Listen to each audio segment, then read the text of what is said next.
Olá pessoal, tudo bem?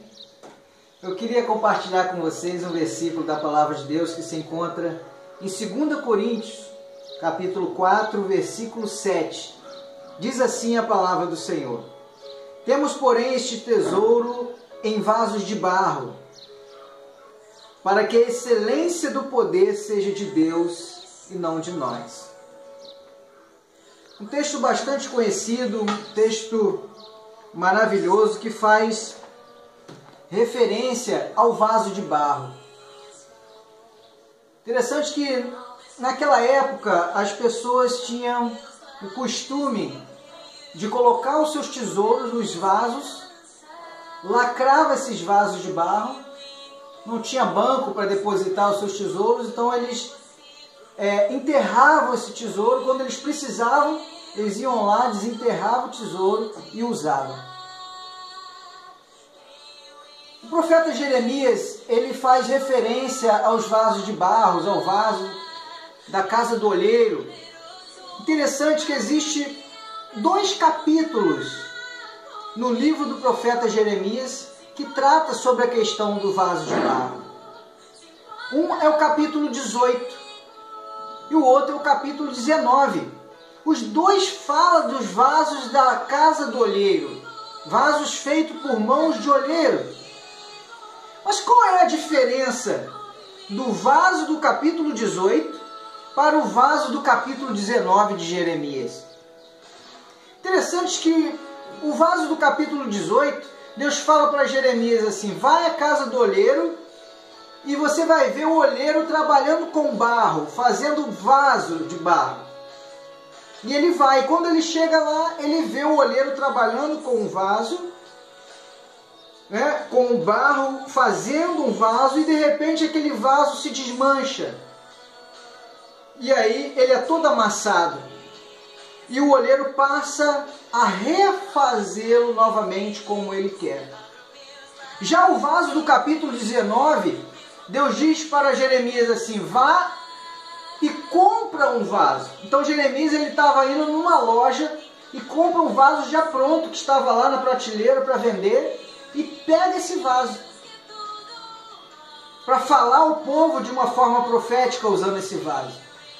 A diferença do vaso do capítulo 18 para o vaso do capítulo 19 é que o vaso do capítulo 18 ele ainda estava sendo formado, ele estava mole ainda, ele estava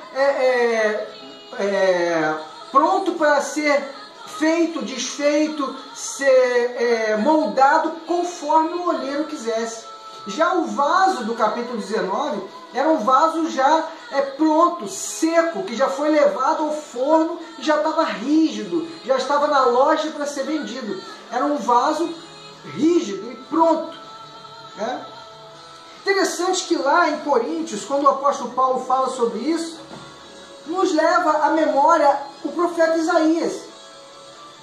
Deus ele diz assim, usando o apóstolo Paulo em Coríntios capítulo 4, versículo 7. Temos, porém, este tesouro em vasos de barro. Mas que vaso é esse que Deus está falando? É o vaso do capítulo 18? Que vaso de barro é esse que Deus está nos comparando, que Ele coloca os seus tesouros? Ou será o vaso do capítulo 19?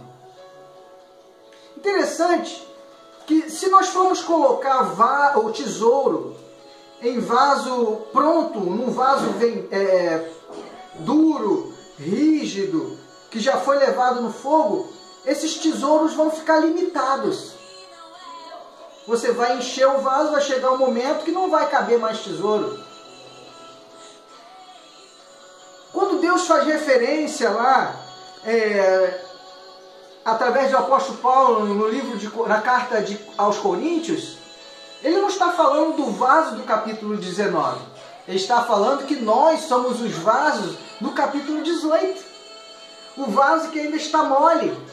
O vaso que pode ser moldado ainda. O vaso que está no limite das mãos do olheiro. Porque se nós formos, irmãos, o vaso do capítulo 19, o olheiro não pode mais fazer nada em nós, porque já estamos prontos já estamos rígidos, já estamos firmes, já estamos...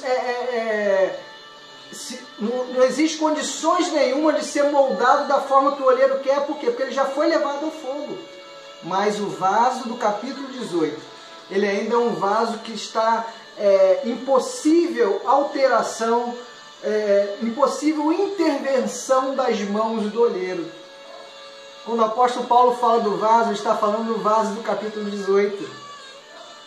O vaso que está no limiar das mãos do olheiro, no limite das mãos do olheiro. Que venhamos, irmãos, nunca querer ser o vaso do capítulo 19, o vaso que já saiu do limite das mãos do olheiro, o vaso que não pode ser mais remoldado, o vaso que não pode ser mudado, o vaso que, se for quebrado, não dá mais para restaurar.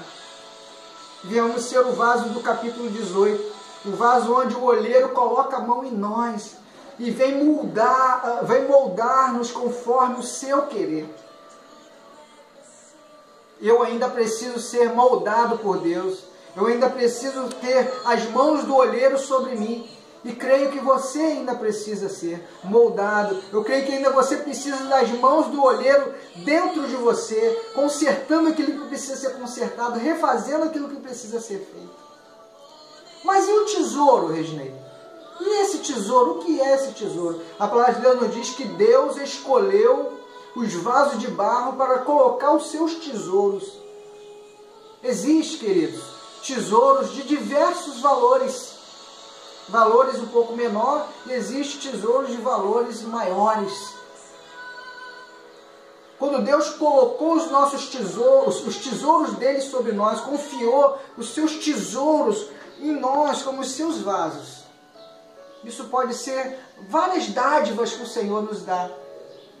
Os seus dons, os seus talentos.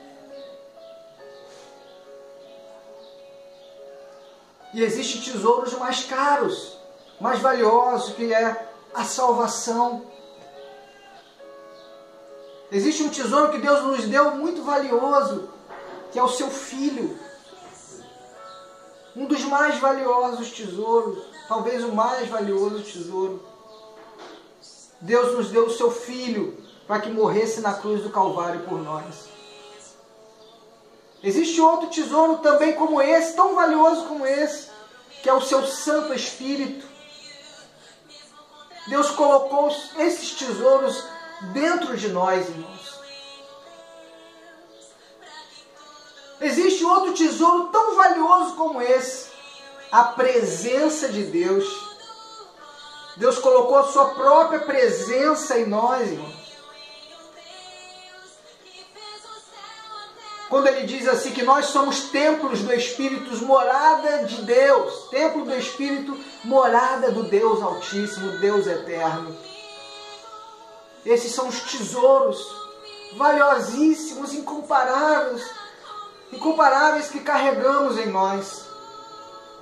Interessante que a dávida de Deus, ela não tem limite.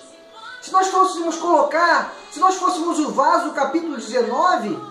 a dádiva seria limitada, mas as dádivas de Deus são infinitas, ilimitadas. Por isso que Ele nos colocou em vaso de barro, sabe por quê? Quanto mais Ele vai colocando os tesouros no vaso de barro mole, ele vai se enchendo, e Deus vai colocando tesouro, aqueles tesouros vão entrando no vaso de barro, as pontas das pedras preciosas vão saindo, atravessando nos vasos de barro, aí aquele vaso fica todo cheio, todo estufado, com pontas de tesouro para fora, todo cheião, estufadão, assim, os tesouros transbordando. Quando a gente chegar no céu, esse vaso vai ressecar, né? Ele vai ficar todo seco. E quando as pessoas olham para nós, irmãos, quando nós estivermos cheios de Deus, as pessoas olham para nós e vê pedaços de tesouros misturados com um vaso de barro. É quando as pessoas olham para nós e vê a presença de Deus em nós, vê o brilho do tesouro vazando o vaso de barro, né? Aparecendo no vaso de barro, a excelência do poder de Deus, a glória dele, a majestade dele, a honra dele, porque a presença de Deus é vista em nós. aí se cumpre a palavra de Deus que diz que nós somos a luz do mundo. Aleluia. As pessoas olhem em nós e vê a presença do Senhor na nossa vida. Que você possa ser esse tesouro, que você possa ter esse desejo ardente de ser o vaso do capítulo 18, que é aquele vaso mole, ainda que está no limite das mãos do olheiro. Humilde, um coração quebrantado, pronto para o Senhor fazer de você aquilo que Ele deseja. Que a presença de Deus esteja em você, que a presença de Deus encha você. Busque essa presença, em nome de Jesus. Que Deus te abençoe. Amém.